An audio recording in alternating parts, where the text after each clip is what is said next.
নমস্কার বন্ধুরা, এই ভিডিওতে তোমাদের মধ্যে বেশ কয়েকটা গুরুত্বপূর্ণ আপডেট শেয়ার করার আছে। সেক্ষেত্রে ভিডিওটা না স্কিপ করে পুরোটা দেখার অনুরোধ থাকলো। আর তোমরা যারা চ্যানেলে প্রথমবার এসেছো তারা কিন্তু অবশ্যই ভিডিওতে লাইক দিয়ে চ্যানেলটা সাবস্ক্রাইব করে রেখো, কারণ তুমি কিন্তু এখানে তোমার প্রিয় দলের সমস্ত রকম খেলার খবর সবার আগে পেয়ে যাবে। তো চলো আর দেরি না করে আজকের ভিডিওর মেন টপিকগুলো নিয়ে আলোচনা শুরু করা যাক। তো বন্ধুরা, সবার প্রথম আপডেটটাই আনোয়ার আলীর বিষয় নিয়ে। তো আনোয়ার আলীর কেসটা নিয়ে বর্তমানে কিন্তু একের পর এক ধামাকা কিন্তু সামনে আসছে। তো তোমরা জানো, পিএসসির তরফ থেকে গত কয়েকদিন আগে আনোয়ার আলীর কেস নিয়ে ফাইনাল রায় কিন্তু জানিয়ে দেওয়া হয়েছে।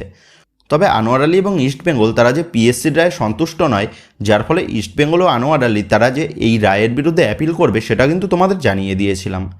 আর ঠিক সেই মতনই গতকাল ইস্টবেঙ্গলের তরফ থেকে দিল্লি হাইকোর্টে আনোয়ার আলীর ব্যানের বিষয়ে যাতে স্থগিতাদেশ দেওয়া হয় সেই হিসাবে কিন্তু ইস্টবেঙ্গল ম্যানেজমেন্ট তারা কিন্তু মামলা দায়ের করেছে দিল্লি হাইকোর্টে। তবে ইস্টবেঙ্গল ম্যানেজমেন্ট তারা মামলা দায়ের করেছে এটা জানার পর মোহনবাগান ম্যানেজমেন্ট তারাও কিন্তু তাদের খেলাটা শুরু করে দিয়েছে। ইস্টবেঙ্গল ম্যানেজমেন্ট তারা হাইকোর্টে অ্যাপিল করেছে এটা জানার পর মোহনবাগান ম্যানেজমেন্ট তারাও কিন্তু এআইএফএফ এবং এএফসির কাছে পিটিশন ফাইল করেছে ইস্টবেঙ্গলের বিরুদ্ধে নিয়ম লঙ্ঘন করার জন্য। কারণ যে কোনো কেসে সর্বপ্রথম পিএসসি, তারপর ডিসিপ্লিনারি কমিটি এবং তারপর হ্যান্ডওভার হয় সিএএসের কাছে। তবে ইস্টবেঙ্গলের তরফ থেকে এই সমস্ত নিয়মগুলি না মেনে তারা নিয়মের লঙ্ঘন করে হাইকোর্টে অ্যাপিল করেছে, তেমনটাই লিখিতভাবে অভিযোগ দায়ের করেছে মোহনবাগান ম্যানেজমেন্ট এআইএফএফ এবং এএফসির কাছে। এবং শেষ পর্যন্ত গিয়ে যদি এআইএফএফ এবং ডিসিপ্লিনারি কমিটির থেকে কোনোরকম পজিটিভ আপডেট না আসে তাহলে কিন্তু মোহনবাগান ম্যানেজমেন্ট তারা ক্যাসেতে অ্যাপিল করবে, তেমনটাই কিন্তু আপডেট। সেহেতু মোহনবাগান ম্যানেজমেন্ট ক্যাসেতে গেলে সেটা কিন্তু ইস্টবেঙ্গল ও আনোয়ার দুই পক্ষের জন্যই কিন্তু বেশ সমস্যার সৃষ্টি হতে পারে। আর মোহনবাগান ম্যানেজমেন্ট তারা কিন্তু ফুল কনফিডেন্ট যে আনোয়ার আলী মোহনবাগানের সাথে আনজাস্টভাবে কন্ট্রাক্ট টার্মিনেট করেছে। আর সেই কারণেই মোহনবাগানের সমস্ত তথ্য ভ্যালিড দেখেই পিএসসির তরফ থেকে কিন্তু মোহনবাগানের পক্ষে রায় দিয়েছে। শুধু ইস্টবেঙ্গল বা আনোয়ার আলী তারা যেখানেই যাক না কেন তাতে কিন্তু আলটিমেটলি তাদের খুব একটা লাভ হবে বলে মনে হয় না। এমনকি কেসটা ক্যাসে পর্যন্ত গেলে ইস্টবেঙ্গল ও আনোয়ার দুই পক্ষকেই কিন্তু দ্বিগুণ শাস্তির মুখে পড়তে হতে পারে, যদি না ইস্টবেঙ্গল ও আনোয়ারের পক্ষ থেকে ভ্যালিড কোনো ইনফরমেশন প্রোভাইড না করা হয়। সেহেতু আনোয়ার আলীর সাগা যে এত তাড়াতাড়ি ফুরোচ্ছে না সেটা কিন্তু বলাই যায়। সেক্ষেত্রে এখন এটাই দেখার বিষয় হবে আনোয়ার আলীর বিষয়টা নিয়ে শেষ পর্যন্ত জল কত দূর গড়ায়। তো যে একেবারে নেক্সট আপডেটটা বেরিয়ে আসছে মোহনবাগান দলের অস্ট্রেলিয়ান স্ট্রাইকার জেমি ম্যাকলারেনকে নিয়ে। তো তোমরা জানো, মোহনবাগান শিবিরে যোগ দেওয়ার পরই চোট পায় জেমি ম্যাকলারেন, যার ফলে জেমি ম্যাকলারেন সে কিন্তু দীর্ঘদিন মোহনবাগান দলের সাথে বল পায়ে অনুশীলনও করেনি। তবে জেমি ম্যাকলারেন সে তার দেশ থেকে সার্জারি করে ফিরে আসার পর যেমনটা আপডেট ছিল আইএসএলের প্রথম ম্যাচে জেমি ম্যাকলারেনকে আমরা মাঠে দেখতে পেতে পারি। তবে জেমি ম্যাকলারেন যে এখনও পুরোপুরিরূপে ফিট হয়নি সেটা কিন্তু তোমাদের বহুদিন আগেই জানিয়ে দিয়েছি। আর ঠিক সেই মতনই আজকের ম্যাচে জেমি ম্যাকলারেন অ্যাভেলেবেল থাকবে নাকি সেই নিয়ে কিন্তু মোহনবাগান কোচ মলিনাকে প্রেস কনফারেন্সে প্রশ্ন করা হয়েছিল। এবং জেমি ম্যাকলারেনের প্রশ্নের উত্তরে মলিনা বলেন জেমি ম্যাকলারেন এখন চোটমুক্ত অবস্থায় দলের সাথে অনুশীলন সারছে। তবে জেমি ম্যাকলারেন সে এখনও ম্যাচ খেলার পর্যায়ে আসেনি। সেহেতু আজকের ম্যাচে কিন্তু জেমি ম্যাকলারেনের মাঠে নামার কোনো রকম সম্ভাবনাই নেই। তবে আগামী 18 তারিখ মোহনবাগানের এসিএল 2-এর যে প্রথম ম্যাচ রয়েছে রবসনের বিরুদ্ধে, সেই ম্যাচের আগে জেমি ম্যাকলারেন সম্পূর্ণ ম্যাচ ফিট হয়ে উঠলে সেই ম্যাচে জেমি ম্যাকলারেনের অভিষেক কিন্তু ঘটতে পারে সবুজ মেরুন জার্সিতে। তবে পুরো বিষয়টাই কিন্তু এখন নির্ভর করছে জেমি ম্যাকলারেন কত দ্রুত ম্যাচ ফিট হয়ে ওঠে তার ওপর। তো আমরা সকলেই আশা করব জেমি ম্যাকলারেন যেন দ্রুত ম্যাচ ফিট হয়ে মোহনবাগানের আপফ্রন্টকে আরও শক্তিশালী করে তোলে। তো যে গতকাল মোহনবাগান দলের নতুন ভারতীয় মিডফিল্ডার আপুইয়া সে কিন্তু মোহনবাগান দলকে নিয়ে বেশ কিছু গুরুত্বপূর্ণ মন্তব্য করেছেন। গতকাল প্রেস কনফারেন্সে আপুইয়া বলেন মোহনবাগান দলের খেলাটা তার কাছে একটা স্বপ্ন ছিল, কারণ দেশ এবং এশিয়ার মধ্যে মোহনবাগান কিন্তু অন্যতম বড় ক্লাব। আর সেই কারণেই এই বড় ক্লাবের জার্সি পরে খেলাটা তার কাছে একটা বড় স্বপ্নের বিষয় ছিল। এর পাশাপাশি আপুইয়া তার প্রাক্তন দল মুম্বাই সিটি এফসির বিরুদ্ধে আজকের ম্যাচের প্রসঙ্গে বলেন মুম্বাই সিটি এফসি তারাও দেশের মধ্যে সেরা দল, তারা সবসময়ই ট্রফির জন্য লড়াই করে। তবে আমরা তাদের বিরুদ্ধে খেলার জন্য পুরোপুরি রূপে তৈরি। আমাদের মূল উদ্দেশ্য হলো ম্যাচ জেতা, আর সেই কারণেই আমাদের প্রতিপক্ষ দল কারা সেই নিয়ে কিন্তু আমরা চিন্তিত নই। এরপর আপুইয়া তার প্রাক্তন সতীর্থ ছাংতের প্রসঙ্গে বলেন ছাংতে আর আমার মধ্যে একটা ভালো সম্পর্ক আছে, আর সেই কারণেই তাকে আমি এই মরশুমে ভালো খেলার জন্য শুভেচ্ছা জানাই, তবে সেটা আমাদের বিরুদ্ধে নয়। এবং এরপর আপুইয়া বলেন আমি খুবই উত্তেজিত মোহনবাগান সমর্থকদের সামনে খেলার জন্য, কারণ শেষ মরশুমে আমি কিন্তু তাদের বিরুদ্ধে খেলেছিলাম এবং তখন মোহনবাগান সমর্থকরা আমাদের কিন্তু বেশ প্রেশারে রেখেছিল ম্যাচের মধ্যে।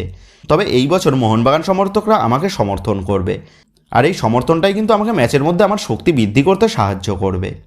তো যাক, আমরা সকলেই জানি মুম্বাই সিটি এফসির বিরুদ্ধে মোহনবাগানের পাস্ট রেকর্ডটা কিন্তু খুব একটা ভালো নয়। আর মুম্বাই সিটি এফসির বিরুদ্ধে মোহনবাগানের অতীতের রেকর্ডটা যে খুব একটা ভালো নয় সেটাও কিন্তু জানেন মোহনবাগান দলের নতুন হেড কোচ হোসে মলিনা। আর কোচ মলিনা এই প্রসঙ্গে গতকাল বলেন, আমি জানি মুম্বাই সিটি এফসির বিরুদ্ধে আমাদের অতীতের রেকর্ডটা ভালো না, তবে এই মরশুমে সেই রেকর্ডটা ভাঙার জন্য আমাদের প্লেয়াররা কিন্তু তৈরি রয়েছে। মুম্বাই সিটি এফসির মতন কঠিন প্রতিপক্ষের বিরুদ্ধে প্রথম ম্যাচটাই জেতা মোটেই কিন্তু সহজ কাজ হবে না। তবে আমাদের দলের ছেলেরা চাইছে মুম্বাই সিটি এফসিকে প্রথম ম্যাচেই হারিয়ে দিয়ে নিজেদের আত্মবিশ্বাসকে আরও বাড়িয়ে নিতে। এর পাশাপাশি মলিনা বলেন, মাত্র 6 সপ্তাহ অনুশীলন সেরে কোনো দলই কিন্তু ভালো জায়গায় থাকে না। তবে আমরা যখন 6 সপ্তাহ পর মাঠে নামবো তখন কিন্তু আমরা পয়েন্টস টেবিলের একটা ভালো জায়গায় অবস্থান করব। সেহেতু আমি আশা করি অক্টোবর নভেম্বর মাসের মধ্যে আমরা কিন্তু নিজেদের মধ্যে আরও ভালো বোঝাপড়া সৃষ্টি করে নিয়ে আমরা কিন্তু লিগ টেবিলের ভালো জায়গায় অবস্থান করতে পারবো। তো বন্ধুরা, গতকাল মোহনবাগান দলের কোচ মলিনা কিন্তু এই সমস্ত মন্তব্যগুলোই তিনি করেছেন। তো এরপর মুম্বাই সিটি এফসির কোচ পিটার ক্র্যাটকি বলেন, আমাদের প্রি সিজনটা খুবই ভালো হয়েছে, তাই আমরা এখন কিন্তু সমস্ত দলের বিরুদ্ধে খেলার জন্য তৈরি রয়েছি। আমি খুশি প্রথম ম্যাচেই মোহনবাগানের মতন শক্তিশালী দলের বিরুদ্ধে খেলতে নামার জন্য। সেহেতু এই ম্যাচ থেকেই আমরা কিন্তু দেখতে পাবো আমরা সেরা দলের তুলনায় কোথায় দাঁড়িয়ে আছি। আমরা জানি মোহনবাগান দলের অ্যাবিলিটি, সেহেতু আমরাও কিন্তু তৈরি রয়েছি এই ম্যাচে আমাদের ডিফেন্স লাইনকে মজবুত রাখার জন্য। এবং আমি আশা করি আমাদের গত মরশুমের পারফরমেন্স এই মরশুমেও আমরা ধরে রাখতে পারবো এবং প্রথম ম্যাচেই মোহনবাগানকে আমরা হারাতে পারবো। এরপর মুম্বাই সিটি এফসি দলের ভারতীয় উইঙ্গার ছাংতে বলেন, আমরা জানি মোহনবাগান দলের ক্ষমতা, তবে আমরাও কিন্তু তৈরি রয়েছি মোহনবাগানকে হারানোর জন্য এবং আমরা জানি আমাদের এই ম্যাচে কী করতে হবে।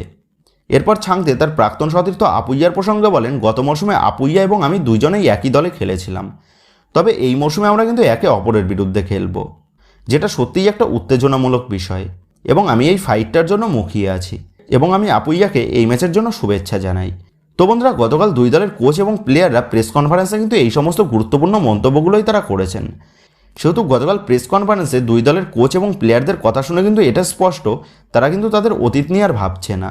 আর সেই কারণেই তারা কিন্তু এই মরশুমের আইএসএলের প্রথম ম্যাচেই তারা একে অপরের বিরুদ্ধে কড়া টক্কর দিয়ে তারা প্রথম ম্যাচ থেকে জয় তুলে নেওয়ার জন্য মরিয়া হয়ে রয়েছে।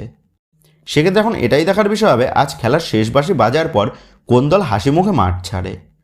তো যাক, এবার আলোচনা করা যাক আজকের ম্যাচের জন্য মোহনবাগান দলের সেরা একাদশ কেমন হতে পারে সেই নিয়ে। তো আজকের ম্যাচের জন্য মোহনবাগান দলের কোচ মলিনা সে কিন্তু তার পছন্দের ফরমেশন 3-4-2-1 এই ফরমেশনটা ইউজ করতে পারে, যেখানে দলের গোলকিপার পজিশনে দেখা যাবে বিশাল কায়েতকে। দলের তিনের ডিফেন্সে থাকবে সুভাশিস বোস, টম অ্যালড্রেড এবং অ্যালবার্টো রড্রিগেজ। মাঝমাঠের দুজন মিডফিল্ডে দেখা যাবে আপুইয়ার সাথে অনিরুদ্ধ থাপাকে, তবে এখানে অনিরুদ্ধ থাপার পরিবর্তে অভিষেক সূর্যবংশী অথবা দীপক টাংরি এদেরকেও কিন্তু ইউজ করতে পারে। তো এবার দুই উইং ব্যাকে দেখা যাবে লিস্টন কোলাসের সাথে মানবীর সিংকে এবং মোহনবাগানের আপফ্রন্টে থাকবে সাহাল আব্দুল সামাদের সাথে ডিমিত্রি পেট্রাটস অথবা গ্রেগ স্টুয়ার্ট এবং স্ট্রাইকার পজিশনে থাকবে জেসন কামিংস। তো এইরকম প্লেইং 11 নিয়েই প্রথম একাদশ কিন্তু সাজাতে পারে মোহনবাগান দলের কোচ মলিনা। আর মোহনবাগান দল তারা প্রথমার্ধে লিড নিয়ে নিলে তারপরে কিন্তু মনবীর সিংয়ের পরিবর্তে আশিস রায়কে কিন্তু দেখা যেতে পারে। সেক্ষেত্রে মনবীর সিংয়ের পরিবর্তে আশিস রায় সাবস্টিটিউট হিসাবে আসলে মোহনবাগান দলকে কিন্তু 4 ডিফেন্সে দেখা যাবে যদি তারা গোলে লিড নিয়ে নিতে পারে। তো যাই হোক, এইরকমই প্লেইং 11 নিয়ে আজ কিন্তু নিজেদের ঘরের মাঠে মুম্বাই সিটি এফসি বধের উদ্দেশ্যে নামতে পারে মোহনবাগান দল। তো যাই হোক বন্ধুরা, তোমরা কমেন্ট করে জানিও তোমাদের মতো এই প্লেইং 11টা কেমন লাগলো, আর এটাও কমেন্ট করে জানিয়ে দিও আজকের ম্যাচে কোন দলের জয় পাওয়ার সম্ভাবনাটা বেশি বলে তোমার মনে হচ্ছে। এই বিষয়গুলোতে তোমাদের মতামতটা কিন্তু অবশ্যই নিচে কমেন্ট করে জানিয়ে দিও। তো যাই হোক বন্ধুরা, এই ভিডিওতেই গুরুত্বপূর্ণ আপডেট করা নিয়েই তোমাদের মধ্যে আলোচনা করার ছিল। তো আশা করি ভিডিওটা তোমাদের ভালো লেগেছে। তো যদি ভিডিওটা ভালো লেগে থাকে তাহলে ভিডিওতে লাইক দিয়ে চ্যানেল সাবস্ক্রাইব করে পাশে থাকা বেল আইকনটা অবশ্যই প্রেস করে দিও। আর তোমরা যারা এখনও পর্যন্ত আমাদের সোশ্যাল মিডিয়া পেজের সাথে যুক্ত হওনি তারা কিন্তু অবশ্যই নিচে ডিসক্রিপশন বক্সের লিঙ্ক থেকে আমাদের সোশ্যাল মিডিয়া পেজের সাথে যুক্ত হয়ে যেও, কারণ এখন কিন্তু সমস্ত লেটেস্ট আপডেটগুলো সবার আগে আমাদের সোশ্যাল মিডিয়া পেজেই পোস্ট করা হয়। আর তোমরা এখন ফেসবুক এবং ইনস্টাগ্রামে গিয়ে তোমরা আমাদের এই চ্যানেলের নাম লিখে সার্চ করলেও তোমরা কিন্তু আমাদের ফেসবুক এবং ইনস্টাগ্রাম পেজটাও খুঁজে পেয়ে যাবে। সেক্ষেত্রে তোমার প্রিয় দলের সমস্ত রকম লেটেস্ট আপডেট সবার আগে জানার জন্য এবং আমার সাথে সরাসরি যে কোনো বিষয়ে কথা বলার জন্য তোমরা কিন্তু অবশ্যই মনে করো আমাদের সোশ্যাল মিডিয়া পেজের সাথে যুক্ত হয়ে যেও। তো বন্ধুরা, এই ভিডিওটা এটুকুই ছিল। তো আসি বন্ধুরা, দেখা হচ্ছে পরের ভিডিওতে।